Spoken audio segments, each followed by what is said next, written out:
英語聞き流しリスニング、英語テキストと MP3 ダウンロード、その他の物語はホームページからお聞きいただけます。88thpp.com 88thpp.com Chapter 29. An epic in Anne's life. Anne was bringing the cows home from the back pasture by way of Lover's Lane. It was a September evening and all the gaps and clearings in the woods were brimmed up with ruby sunset light. Here and there the lane was splashed with it, but for the most part it was already quite shadowy beneath the maples, and the spaces under the firs were filled with a clear violet dusk like airy wine. The winds were out in their tops, and there is no sweeter music on earth than that which the wind makes in the fir trees at evening. The cows swung placidly down the lane, and Anne followed them dreamily, repeating aloud the battle canto from Marmion, which had also been part of their English course the preceding winter and which Miss Stacy had made them learn off by heart, and exulting in its rushing lines and the clash of spears in its imagery.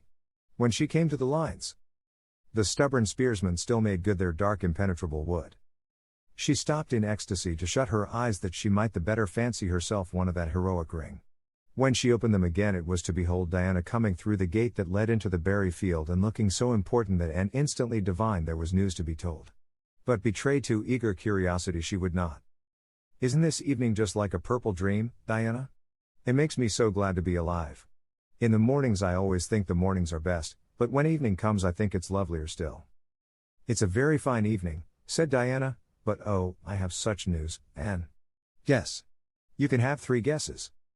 "Charlotte Gillis is going to be married in the church after all and Mrs. Allen wants us to decorate it," cried Anne. "No. Charlotte's beau won't agree to that, because nobody ever has been married in the church yet, and he thinks it would seem too much like a funeral. It's too mean, because it would be such fun." "Guess again." "Jane's mother is going to let her have a birthday party." Diana shook her head, her black eyes dancing with merriment. "I can't think what it can be," said Anne in despair, "unless it's that Moody Spurgeon Macpherson saw you home from prayer meeting last night." "Did he?" "I should think not," exclaimed Diana indignantly. "I wouldn't be likely to boast of it if he did, the horrid creature. I knew you couldn't guess it. Mother had a letter from Aunt Josephine today, and Aunt Josephine wants you and me to go to town next Tuesday and stop with her for the exhibition." "There." "Oh, Anna," whispered Anne, finding it necessary to lean up against a maple tree for support, "do you really mean it? But I'm afraid Marilla won't let me go. She will say that she can't encourage gadding about. That was what she said last week when Jane invited me to go with them in their double-seated buggy to the American concert at the White Sands Hotel. I wanted to go, but Marilla said I'd be better at home learning my lessons and so would Jane. I was bitterly disappointed, Diana. I felt so heartbroken that I wouldn't say my prayers when I went to bed. But I repented of that and got up in the middle of the night and said them." "I'll tell you," said Diana, "we'll get Mother to ask Marilla. She'll be more likely to let you go then, and if she does we'll have the time of our lives, Anne. I've never been to an exhibition, and it's so aggravating to hear the other girls talking about their trips. Jane and Ruby have been twice, and they're going this year again." "I'm not going to think about it at all until I know whether I can go or not," said Anne resolutely. "If I did and then was disappointed, it would be more than I could bear. But in case I do go I'm very glad my new coat will be ready by that time. Marilla didn't think I needed a new coat. She said my old one would do very well for another winter and that I ought to be satisfied with having a new dress. The dress is very pretty, Diana, navy blue and made so fashionably. Marilla always makes my dresses fashionably now, because she says she doesn't intend to have Matthew going to Mrs. Lynde to make them. I'm so glad. It is ever so much easier to be good if your clothes are fashionable. At least, it is easier for me. I suppose it doesn't make such a difference to naturally good people. But Matthew said I must have a new coat, so Marilla bought a lovely piece of blue broadcloth, and it's being made by a real dressmaker over at Carmody. It's to be done Saturday night, and I'm trying not to imagine myself walking up the church aisle on Sunday in my new suit and cap, because I'm afraid it isn't right to imagine such things. But it just slips into my mind in spite of me. My cap is so pretty. Matthew bought it for me the day we were over at Carmody. It is one of those little blue velvet ones that are all the rage, with gold cord and tassels. Your new hat is elegant, Diana, and so becoming. When I saw you come into church last Sunday my heart swelled with pride to think you were my dearest friend. Do you suppose it's wrong for us to think so much about our clothes?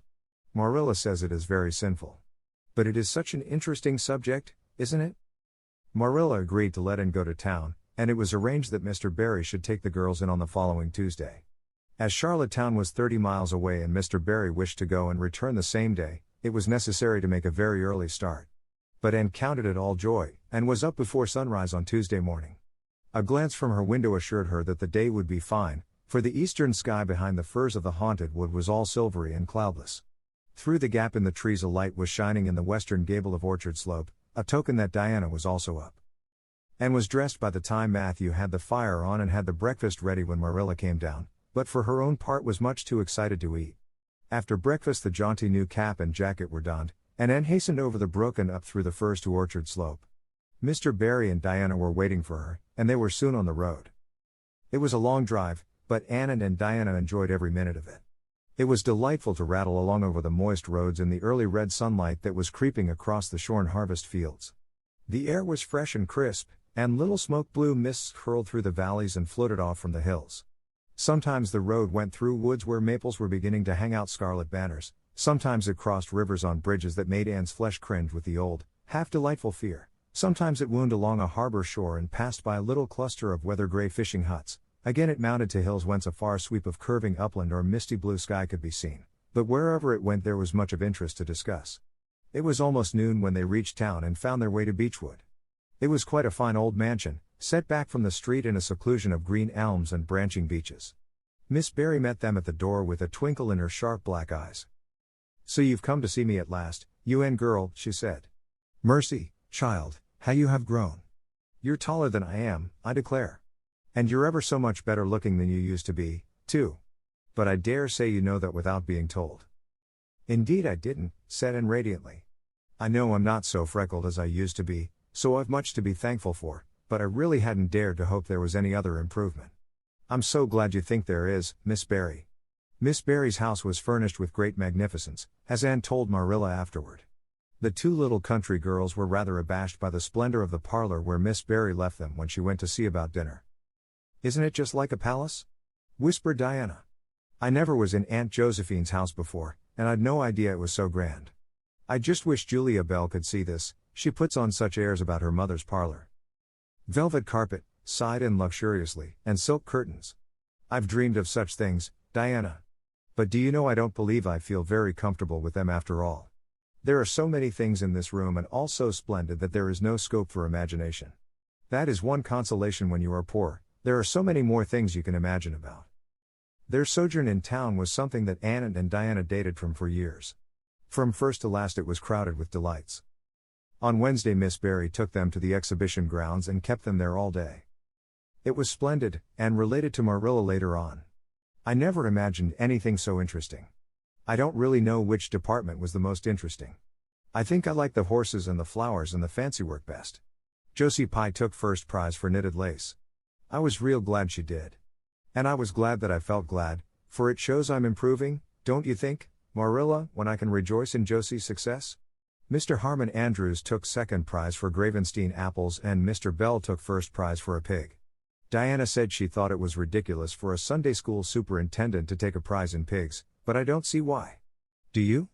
She said she would always think of it after this when he was praying so solemnly. Clara Louise McPherson took a prize for painting, and Mrs. Lynde got first prize for homemade butter and cheese.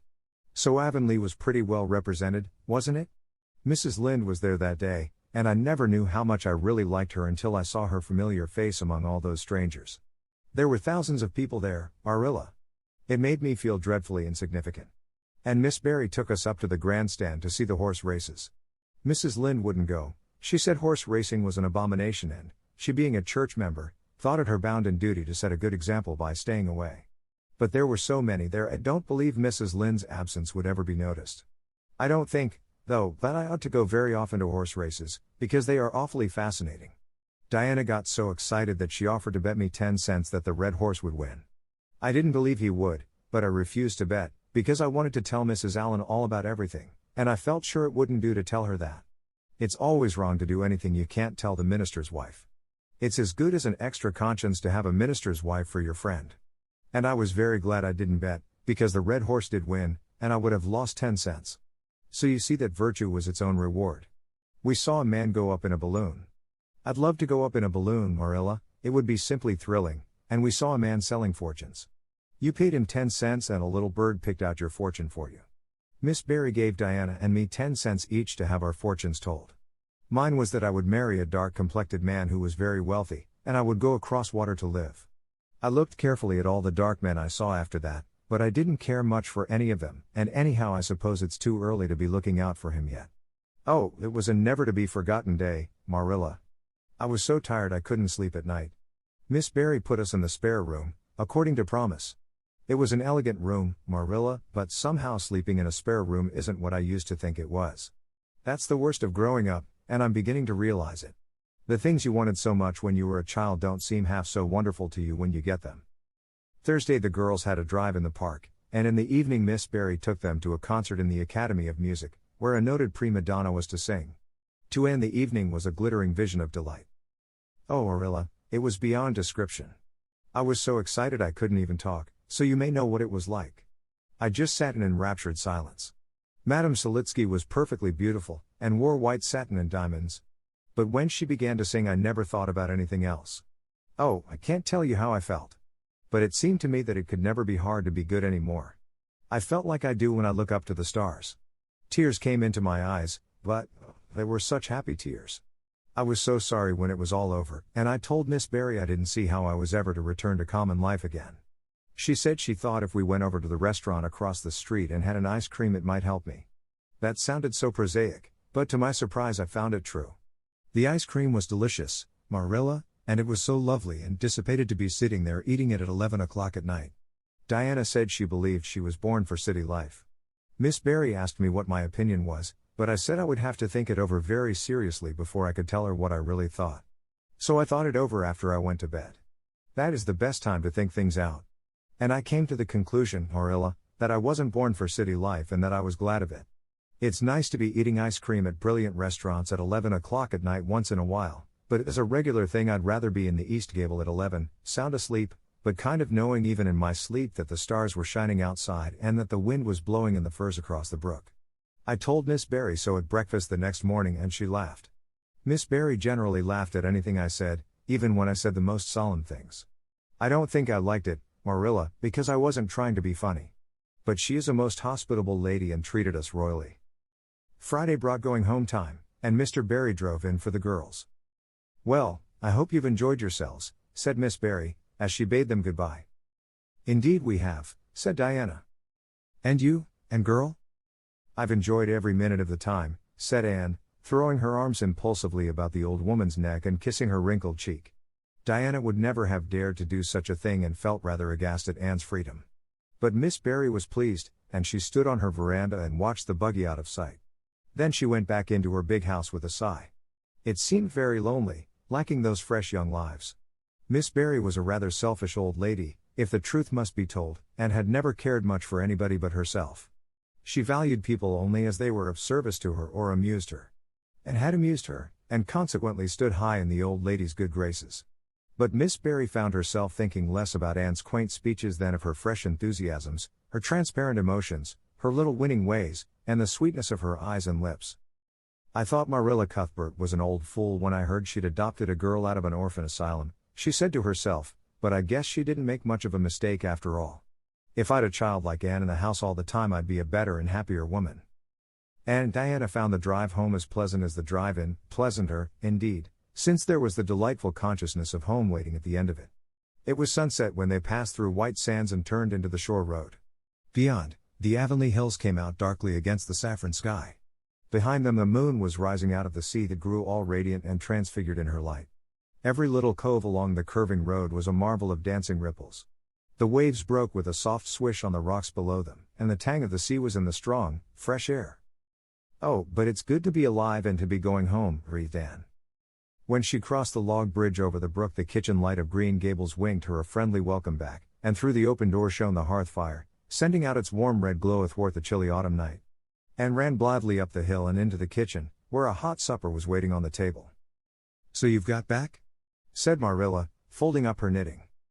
Yes, and oh, it's so good to be back, said Anne joyously. I could kiss everything, even to the clock. Marilla, a broiled chicken.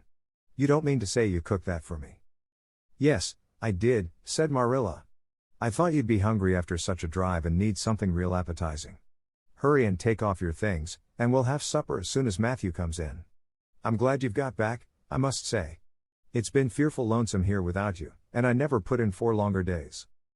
After supper and sat before the fire between Matthew and Marilla, and gave them a full account of her visit. I've had a splendid time, she concluded happily, and I feel that it marks an epoch in my life. But the best of it all was the coming home. Chapter 30. The Queen's class is organized. Marilla laid her knitting on her lap and leaned back in her chair. Her eyes were tired, and she thought vaguely that she must see about having her glasses changed the next time she went to town, for her eyes had grown tired very often of late. It was nearly dark, for the full November twilight had fallen around Green Gables, and the only light in the kitchen came from the dancing red flames in the stove. Anne was curled up Turk fashion on the hearthrug, gazing into that joyous glow where the sunshine of 100 summers was being distilled from the maple cordwood. She had been reading, but her book had slipped to the floor, and now she was dreaming, with a smile on her parted lips. Glittering castles in Spain were shaping themselves out of the mists and rainbows of her lively fancy. Adventures wonderful and enthralling were happening to her in Cloudland, adventures that always turned out triumphantly and never involved her in scrapes like those of actual life. Marilla looked at her with a tenderness that would never have been suffered to reveal itself in any clearer light than that soft mingling of fireshine and shadow. The lesson of a love that should display itself easily in spoken word and open look was one Marilla could never learn. But she had learned to love this slim, gray-eyed girl with an affection all the deeper and stronger from its very undemonstrativeness. Her love made her afraid of being unduly indulgent, indeed. She had an uneasy feeling that it was rather sinful to set one's heart so intensely on any human creature as she had set hers on Anne, and perhaps she performed a sort of unconscious penance for this by being stricter and more critical than if the girl had been less dear to her. Certainly Anne herself had no idea how Marilla loved her.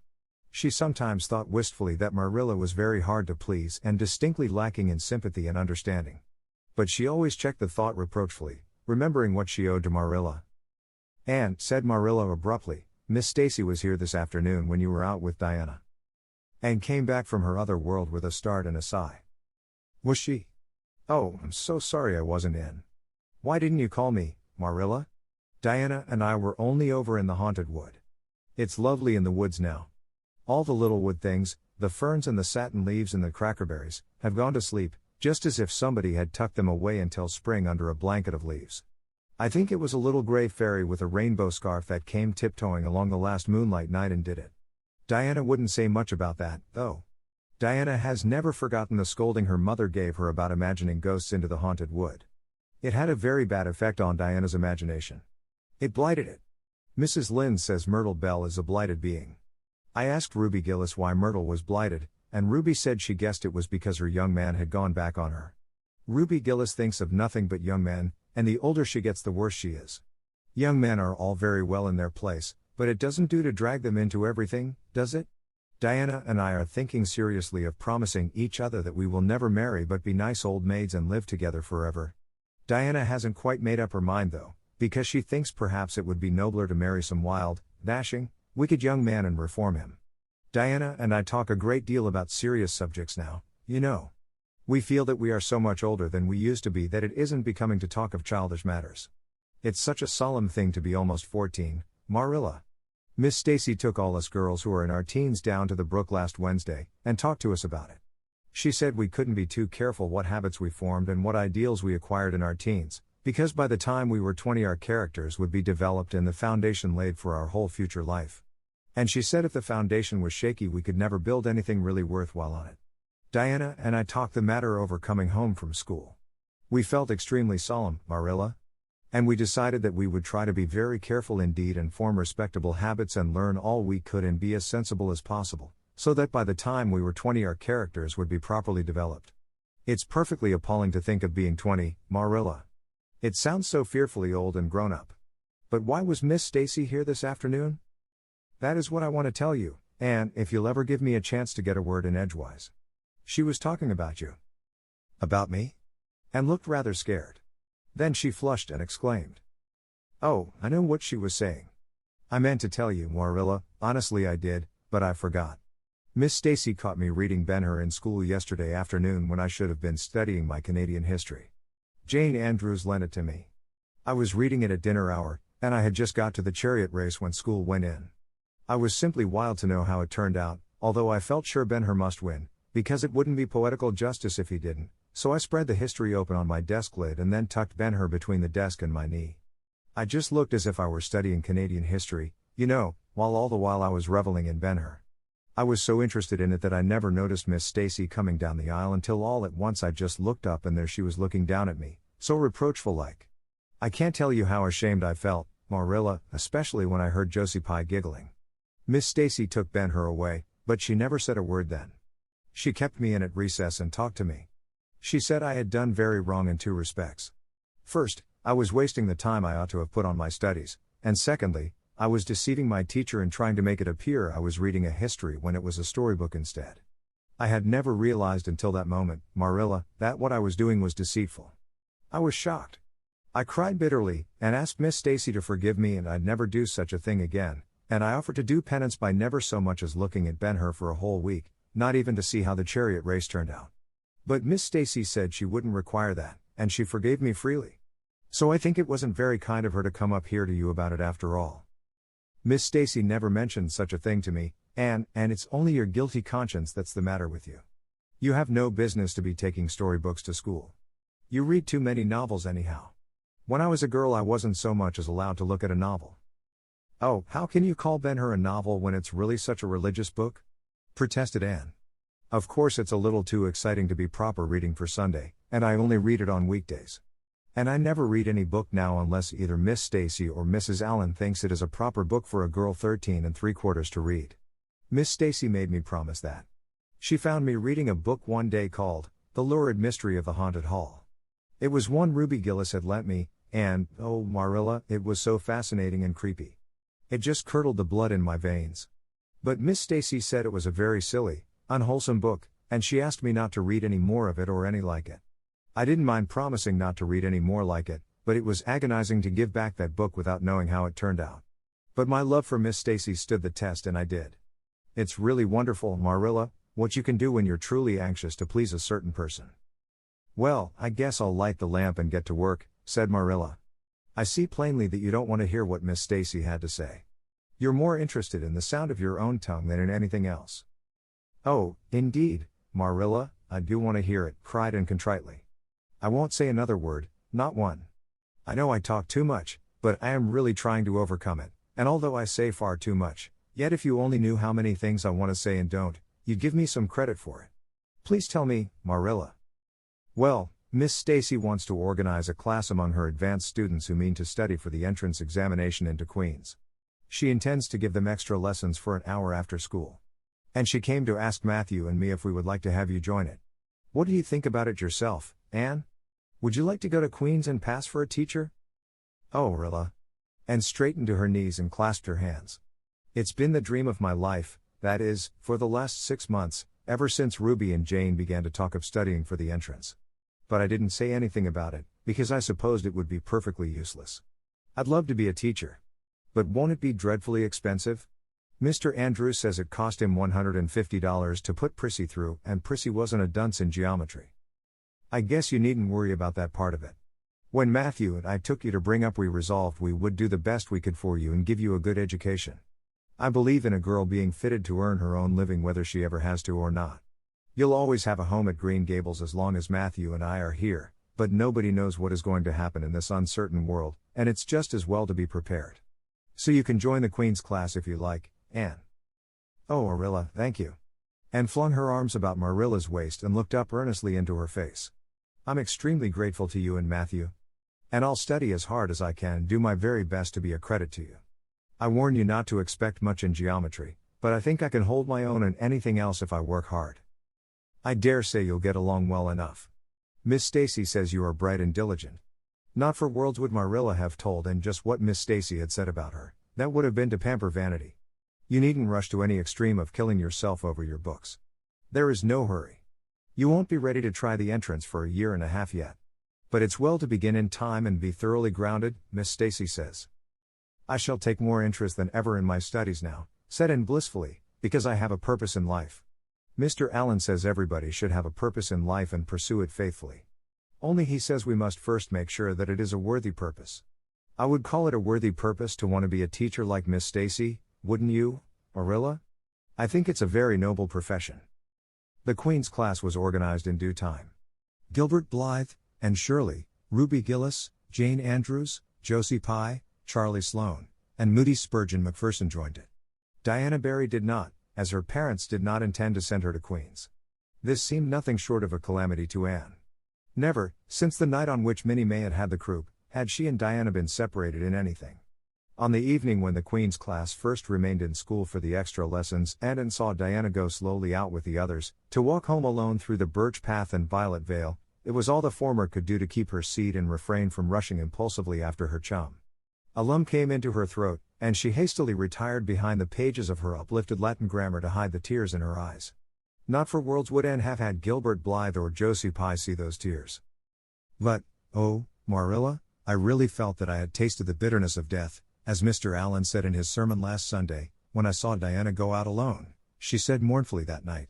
I thought how splendid it would have been if Diana had only been going to study for the entrance, too. But we can't have things perfect in this imperfect world, as Mrs. Lynde says. Mrs. Lynde isn't exactly a comforting person sometimes, but there's no doubt she says a great many very true things. And I think the Queen's class is going to be extremely interesting. Jane and Ruby are just going to study to be teachers. That is the height of their ambition. Ruby says she will only teach for 2 years after she gets through, and then she intends to be married. Jane says she will devote her whole life to teaching, and never marry, because you are paid a salary for teaching, but a husband won't pay you anything, and growls if you ask for a share in the egg and butter money. I expect Jane speaks from mournful experience, for Mrs. Lynde says that her father is a perfect old crank, and meaner than second skimmings. Josie Pye says she is just going to college for education's sake, because she won't have to earn her own living. She says of course it is different with orphans who are living on charity, they have to hustle. Moody Spurgeon is going to be a minister. Mrs. Lynde says he couldn't be anything else with a name like that to live up to. I hope it isn't wicked of me, Marilla, but really the thought of Moody Spurgeon being a minister makes me laugh. He's such a funny looking boy with that big fat face, and his little blue eyes, and his ears sticking out like flaps. But perhaps he will be more intellectual looking when he grows up. Charlie Sloane says he's going to go into politics and be a member of Parliament, but Mrs. Lynde says he'll never succeed at that, because the Sloanes are all honest people, and it's only rascals that get on in politics nowadays. What is Gilbert Blythe going to be? Queried Marilla, seeing that Anne was opening her Caesar. I don't happen to know what Gilbert Blythe's ambition in life is, if he has any, said Anne scornfully. There was open rivalry between Gilbert and Anne now. Previously the rivalry had been rather one-sided, but there was no longer any doubt that Gilbert was as determined to be first in class as Anne was. He was a foeman worthy of her steel. The other members of the class tacitly acknowledged their superiority, and never dreamed of trying to compete with them. Since the day by the pond when she had refused to listen to his plea for forgiveness, Gilbert, save for the aforesaid determined rivalry, had evinced no recognition whatever of the existence of Anne Shirley. He talked and jested with the other girls, exchanged books and puzzles with them, discussed lessons and plans, sometimes walked home with one or the other of them from prayer meeting or debating club. But Anne Shirley he simply ignored, and Anne found out that it is not pleasant to be ignored. It was in vain that she told herself with a toss of her head that she did not care. Deep down in her wayward, feminine little heart she knew that she did care, and that if she had that chance of the Lake of Shining Waters again she would answer very differently. All at once, as it seemed, and to her secret dismay, she found that the old resentment she had cherished against him was gone just when she most needed its sustaining power.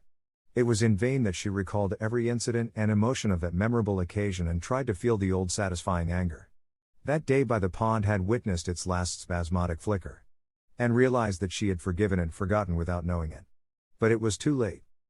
And at least neither Gilbert nor anybody else, not even Diana, should ever suspect how sorry she was and how much she wished she hadn't been so proud and horrid. She determined to shroud her feelings in deepest oblivion, and it may be stated here and now that she did it, so successfully that Gilbert, who possibly was not quite so indifferent as he seemed, could not console himself with any belief that Anne felt his retaliatory scorn. The only poor comfort he had was that she snubbed Charlie Sloane, unmercifully, continually, and undeservedly. Otherwise the winter passed away in a round of pleasant duties and studies. For Anne the days slipped by like golden beads on the necklace of the year.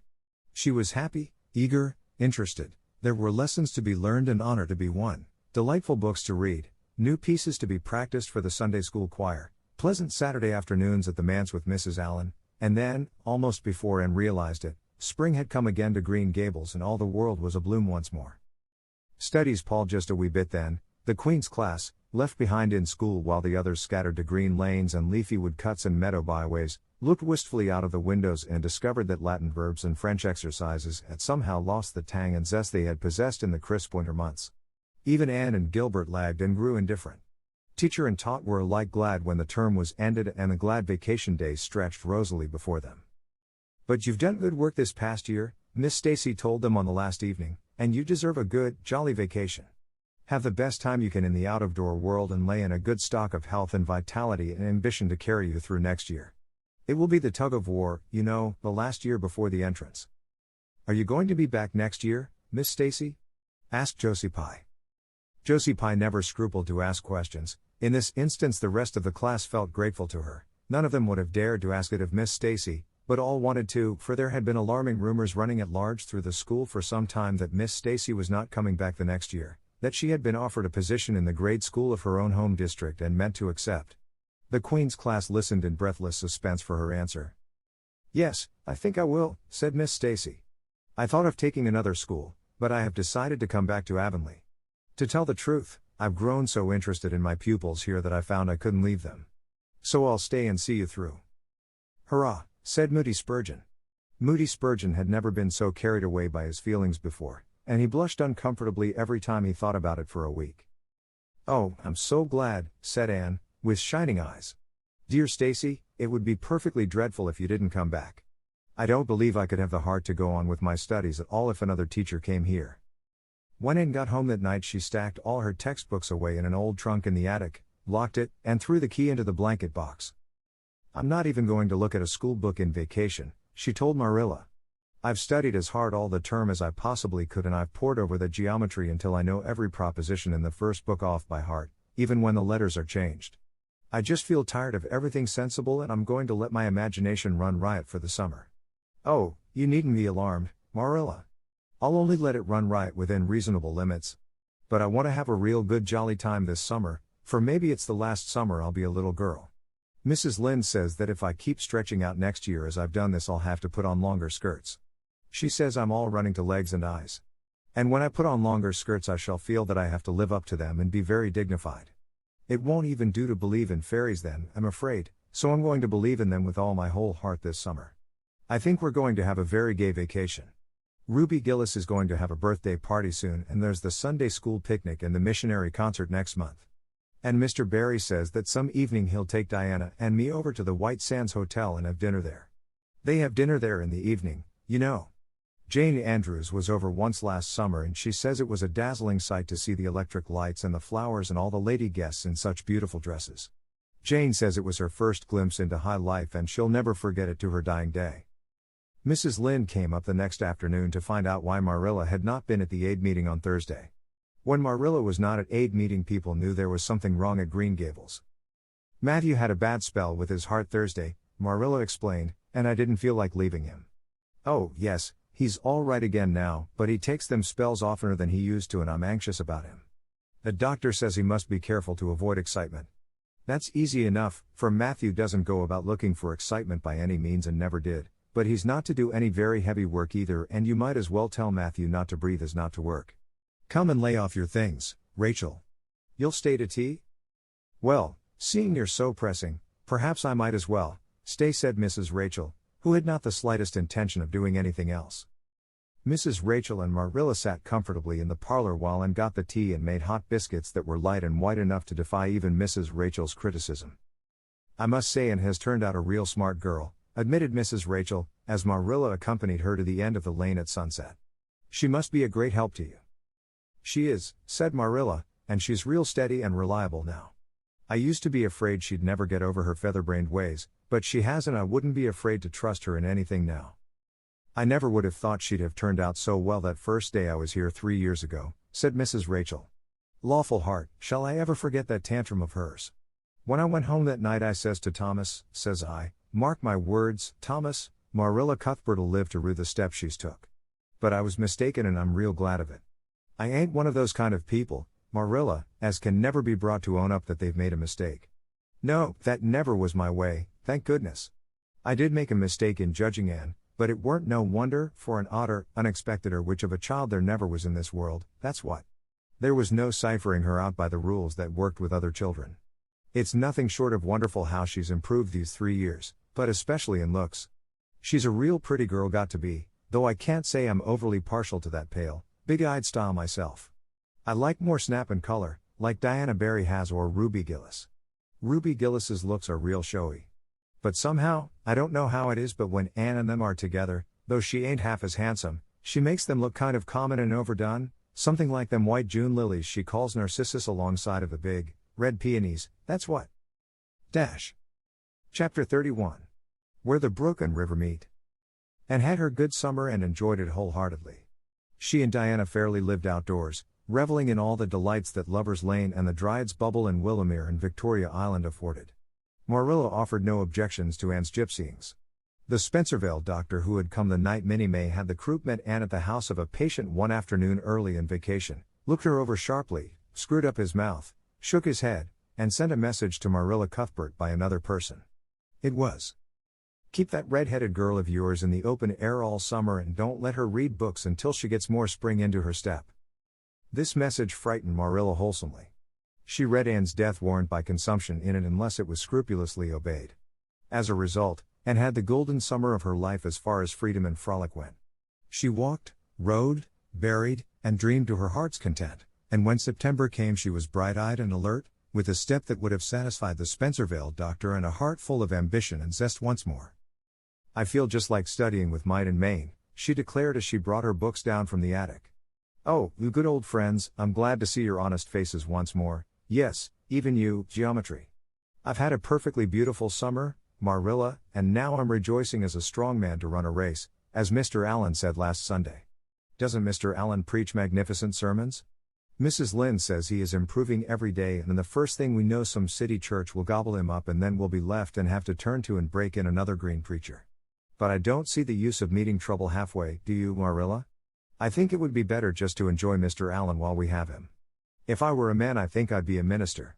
They can have such an influence for good, if their theology is sound, and it must be thrilling to preach splendid sermons and stir your hearers' hearts. Why can't women be ministers, Marilla?" I asked Mrs. Lynde that and she was shocked and said it would be a scandalous thing.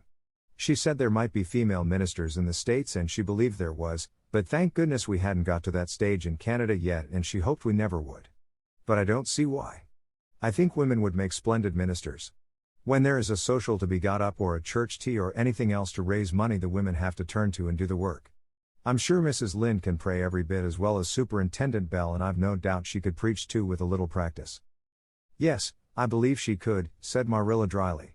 "She does plenty of unofficial preaching as it is. Nobody has much of a chance to go wrong in Avonlea with Rachel to oversee them." "Marilla," said Anne in a burst of confidence, "I want to tell you something and ask you what you think about it. It has worried me terribly, on Sunday afternoons, that is, when I think specially about such matters. I do really want to be good, and when I'm with you or Mrs. Allen or Miss Stacy I want it more than ever and I want to do just what would please you and what you would approve of. But mostly when I'm with Mrs. Lynde I feel desperately wicked and as if I wanted to go and do the very thing she tells me I oughtn't to do. I feel irresistibly tempted to do it. Now, what do you think is the reason I feel like that? Do you think it's because I'm really bad and unregenerate?" Marilla looked dubious for a moment. Then she laughed. "If you are I guess I am too, Anne, for Rachel often has that very effect on me. I sometimes think she'd have more of an influence for good, as you say yourself, if she didn't keep nagging people to do right. There should have been a special commandment against nagging. But there, I shouldn't talk so. Rachel is a good Christian woman and she means well. There isn't a kinder soul in Avonlea and she never shirks her share of work." "I'm very glad you feel the same," said Anne decidedly. "It's so encouraging. I shan't worry so much over that after this. But I dare say there'll be other things to worry me. They keep coming up new all the time, things to perplex you, you know. You settle one question and there's another right after. There are so many things to be thought over and decided when you're beginning to grow up. It keeps me busy all the time thinking them over and deciding what is right. It's a serious thing to grow up, isn't it, Marilla? But when I have such good friends as you and Matthew and Mrs. Allen and Miss Stacy I ought to grow up successfully, and I'm sure it will be my own fault if I don't. I feel it's a great responsibility because I have only the one chance. If I don't grow up right I can't go back and begin over again. I've grown 2 inches this summer, Marilla. Mr. Gillis measured me at Ruby's party. I'm so glad you made my new dresses longer. That dark green one is so pretty and it was sweet of you to put on the flounce. Of course I know it wasn't really necessary, but flounces are so stylish this fall and Josie Pye has flounces on all her dresses. I know I'll be able to study better because of mine. I shall have such a comfortable feeling deep down in my mind about that flounce. It's worth something to have that, admitted Marilla. Miss Stacy came back to Avonlea School and found all her pupils eager for work once more. Especially did the Queen's class gird up their loins for the fray, for at the end of the coming year, dimly shadowing their pathway already, loomed up that fateful thing known as the entrance, at the thought of which one and all felt their hearts sink into their very shoes. Suppose they did not pass. That thought was doomed to haunt Anne through the waking hours of that winter, Sunday afternoons inclusive, to the almost entire exclusion of moral and theological problems. When Anne had bad dreams, she found herself staring miserably at past lists of the entrance exams, where Gilbert Blythe's name was blazoned at the top and in which hers did not appear at all. But it was a jolly, busy, happy, swift-flying winter. Schoolwork was as interesting, class rivalry as absorbing, as of yore. New worlds of thought, feeling, and ambition, fresh, fascinating fields of unexplored knowledge seemed to be opening out before Anne's eager eyes. Hills peeped o'er hill and Alps on Alps arose. Much of all this was due to Miss Stacy's tactful, careful, broad-minded guidance. She led her class to think and explore and discover for themselves and encouraged straying from the old beaten paths to a degree that quite shocked Mrs. Lynde and the school trustees, who viewed all innovations on established methods rather dubiously. Apart from her studies and expanded socially, for Marilla, mindful of the Spencervale doctor's dictum, no longer vetoed occasional outings. The debating club flourished and gave several concerts, there were one or two parties almost verging on grown-up affairs, there were sleigh drives and skating frolics galore. Between times Anne grew, shooting up so rapidly that Marilla was astonished one day, when they were standing side by side, to find the girl was taller than herself. "Why, Anne, how you've grown," she said, almost unbelievingly. A sigh followed on the words. Marilla felt a queer regret over Anne's inches.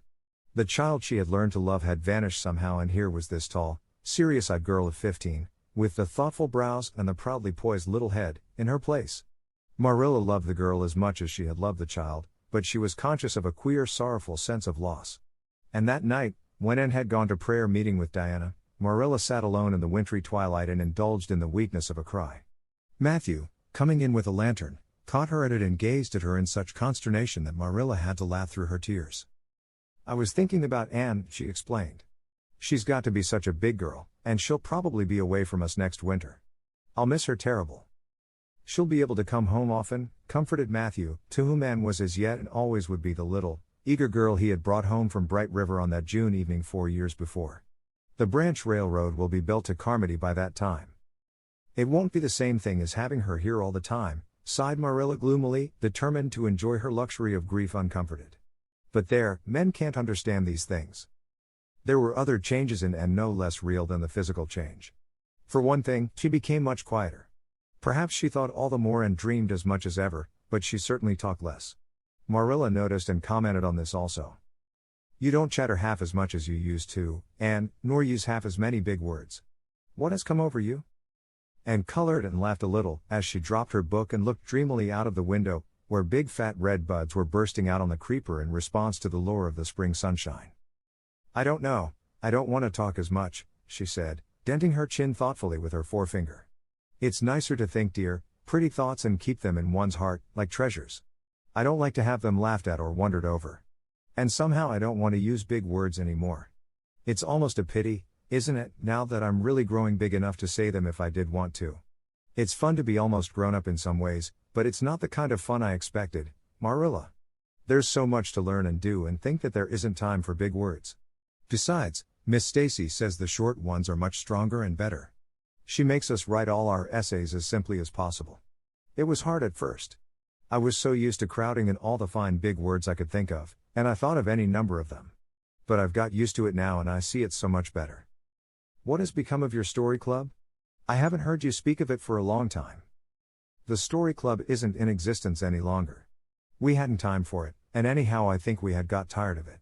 It was silly to be writing about love and murder and elopements and mysteries.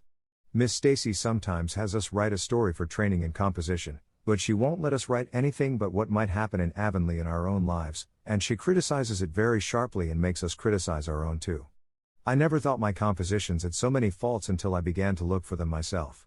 I felt so ashamed I wanted to give up altogether, but Miss Stacy said I could learn to write well if I only trained myself to be my own severest critic. And so I am trying to. You've only 2 more months before the entrance, said Marilla. Do you think you'll be able to get through? And shivered. I don't know. Sometimes I think I'll be all right, and then I get horribly afraid. We've studied hard and Miss Stacy has drilled us thoroughly, but we mayn't get through for all that. We've each got a stumbling block. Mine is geometry, of course, and Jane's is Latin, and Ruby and Charlie's is algebra, and Josie's is arithmetic. Moody Spurgeon says he feels it in his bones that he is going to fail in English history. Miss Stacy is going to give us examinations in June just as hard as we'll have at the entrance and mark us just as strictly, so we'll have some idea. I wish it was all over, Marilla. It haunts me. Sometimes I wake up in the night and wonder what I'll do if I don't pass. Why, go to school next year and try again, said Marilla unconcernedly. Oh, I don't believe I'd have the heart for it. It would be such a disgrace to fail, especially if the others passed. And I get so nervous in an examination that I'm likely to make a mess of it. I wish I had nerves like Jane Andrews. Nothing rattles her. And sighed and, dragging her eyes from the witcheries of the spring world, the beckoning day of breeze and blue and the green things upspringing in the garden, buried herself resolutely in her book. There would be other springs, but if she did not succeed in passing the entrance, and felt convinced that she would never recover sufficiently to enjoy them. 英語聞き流しリスニング、英語テキストと MP3 ダウンロード、その他の物語はホームページからお聞きいただけます。88thpp.com 88thpp.com